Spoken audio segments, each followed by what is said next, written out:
खुलुमबाय लोगोफोर, बर'नि रानि 2.0 बयखौबो बरायनाय जाबाय। आसा खालामो नोंथांमोना इसोरनि अननायाव मोजाङैनो दङ। लोगोफोर, जुदि नोंथांमोना शास्त्रजों सोमोन्दो गोनां माखासे बाथ्राफोरखौ फोथायो अब्ला भिडिअखौ जोबजासिम खोनासंलांबानो जाबाय। आरो जुदि नोंथांमोना भिडिअखौ इन्टारेस्ट मोना अब्ला भिडिअखौ स्किप खालामनो हागोन।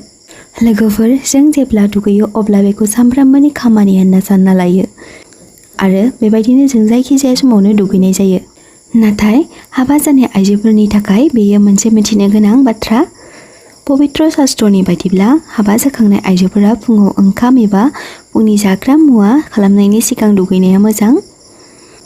मानो होनोब्ला नखरनि गुबै आइजोआनो नखराव थानाय गासै सुबुंफोरनो गावनि आखाइजों फुङावनो सिखारना मावै दाङै जाहोयो। बेखायनो नखरनि गाहाय आइजोआ बेखौ खालामनाया मोजां। पवित्र शास्त्रनि बायदिब्ला दुगैनाया मोनसे गोथार खामानि। दुगैनायनि सोमोन्दै गासै प्राचीन ग्रन्थ, पुराण आरो शास्त्रआवबो गोबां बाथ्रा बुंनाय दं। दुगैनाया खालि देहानि साफा जानायल' नङा, बेयो आत्मा, गोसो आरो सोलेर मोनथामखौबो गोथार खालामो। जेब्ला जोंनि सोलेरा गोथार जाया अब्ला जिउमा आरो गोसोआबो गोथार जानो हाया। नोंथांमोनाथ' मोनथिखायो, जेब्लासिम जोंनि सोलेर आरो आत्माया गोथार जाया अब्लासिम जोंनि गासै फुजानि बिथि-बिधाना मोजां जाया आरो बेयाव मायबा मोनसे नङा मोनसे जेंनाया सोमजिखाङो। शास्त्रआव दुगैनायनि सोमोन्दै गोबां नियम बुंथिनाय दं। श्रीकृष्णआ शास्त्रआव बुंनाय दङ, जाय सुबुङा शास्त्रनि नियम बायदियै दुगैगोन अब्ला बै सुबुङा मोनफ्रोमबो पापनिफ्राय मुक्ति मोननो हागोन। हिन्दु शास्त्रआव बुंनाय बायदिब्ला जाय सुबुङा दुगैनाय समाव इसोरनि खानानै दोननाय मन्त्रखौ बुङो अब्ला बै दैया गोथार जायो आरो बै सुबुंनि गासै देहा सोलेरा सान्थिनि गोहोम गोग्लैयो होनना बुंनाय जायो। बेनिनो मा समाव दुगैयोब्ला बयनिख्रुइ मोजांसिन गुन मोननो हायो? बै समा जादों ब्रह्म मुहुर्त। गमामायैनो बै समखौ फुंनि 4 बाजिनिफ्राय 5:30 होनना बुंनाय जायो। नाथाय खायसे सुबुंफोरा बेखौबो बुङो बै समा फुंनि 3:30निफ्राय 5:30 होनना। जायखिजाया बै ब्रह्म मुहुर्तआ सान ओंखारिनि 1 घन्टा 30 मिनिटसो सिगां जायो होनना बुंनाय जायो। जेब्ला जों फुंबिलिनि बै समाव दुगैनो हायो अब्ला मोजां बारहावाखौ मोननो हायो आरो जोंनि सोलेरा गोथार जाना दिव्य दृष्टिनि गोथार गुनखौ मोननो हायो।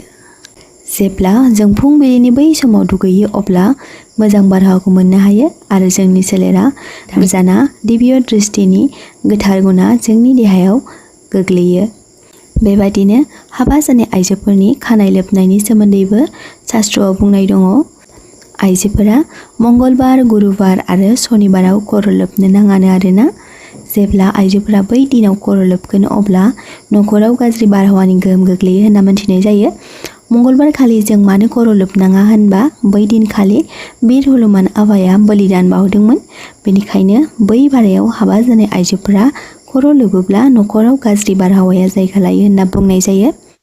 बृहस्पतिबार थामहिनबा गुरुबार। शास्त्रनि बायदिब्ला बै बारायाव खर' लोबबाय थायोब्ला सावस्रिया दुर्बल जालांनो हागौ होनना बुंनाय जायो। सनिबार। बै बारायखालिबो हाबा जानाय आइजोफोरा खर' लोबनो नाङानो। जेब्ला बे बाराव खर' लोबबाय थायो अब्ला शनिदेबनि दृष्टि नाङो होनना बुंनाय जायो। बैफोरनि अनगायैबो जायखिजाया दिनाव जेब्ला पुर्णिमा, अमाबस्या, एकादशी सम गोग्लैगोन अब्ला आइजोफोरा खर' लोबनायनिफ्राय गोजानाव थानांगौ। आइजोफोरनि खर' लोबनायनि मोजां बाराया जादों शुक्रबार। जेब्ला आइजोफोरा शुक्रबार खालि खर' लोबगोन अब्ला आइ बिमा लक्ष्मीया गोजोनो होनना मिथिनाय जायो आरो नखराव सुख सान्थिनि प्रभाब गोग्लैयो होनना बुंनाय जायो। मंगलबार, बिस्थिबार आरो सनिबार बैफोरनि अनगायैबो गुबुन बारायफोरावबो खर' लोबजायो। नाथायबा बैफोर दिनावबो गुबुन गुबुन जाथायाव गुबुन गुबुन बाथ्रा बुंथिनाय दं। लोगोफोर, आं नोंथांमोननो शास्त्रआव बुंथिनाय बैफोर बाथ्राफोरखौ सुंद'यैब्लाबो फोरमायथिबाय।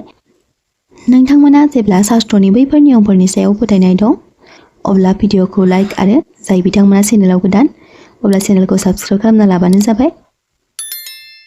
आरो बेजों लोगोसे नोंथांमोननिसिम मोनसे फोरमायथिनाय, नोंथांमोना बैफोरनि सायाव फोथायनाय गैयाब्ला भिडिअनि कमेन्ट सेक्सनाव हाबना नेगेटिभ कमेन्ट दाखालाम। मानोना बैफोर बाथ्राया आं बुंनाय नङा, नोंथांमोना गुगोलावबो सार्च खालामना नायबा मिथिनो हागोन।